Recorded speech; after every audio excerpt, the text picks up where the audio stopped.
5 minutes.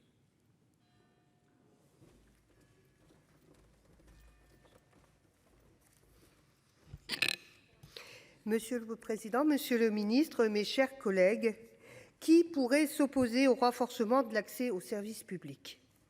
Et pourtant, l'examen des différents votes lors des précédents projets de loi de finances, ici dans cet hémicycle comme à l'Assemblée, montre que la réponse ne va pas nécessairement de soi.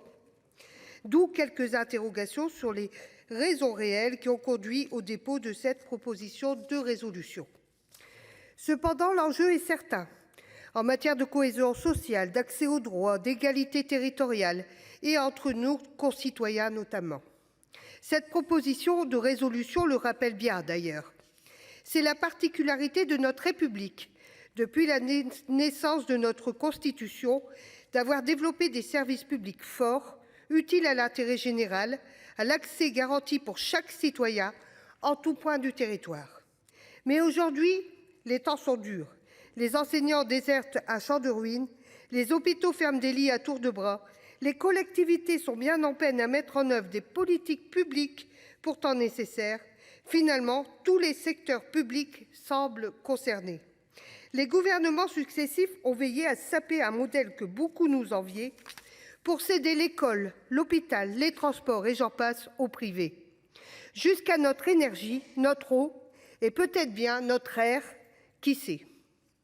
Oui, il y a un enjeu à renforcer les services publics et à améliorer leur accessibilité par des recrutements en nombre, en renforçant l'attractivité des métiers de la fonction publique, par une meilleure rémunération et par la formation.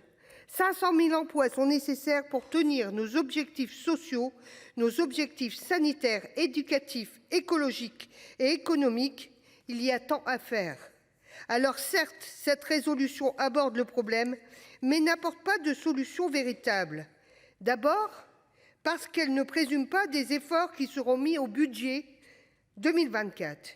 Et ce n'est bien entendu pas dans la portée d'une résolution. Ensuite, parce qu'elle s'intéresse principalement à la question du numérique, à son déploiement et à son utilisation. Il me semble d'ailleurs qu'en matière de déploiement, la proposition de loi de notre collègue Patrick Chaize que nous avons votée favorise déjà l'accès au très haut débit. Alors pourquoi déposer une telle proposition de résolution? Il faut évidemment qu'Internet soit accessible à toutes celles et tous ceux qui le souhaitent, techniquement comme en matière de compétences, parce qu'Internet peut faciliter les communications et c'est d'ailleurs son rôle premier.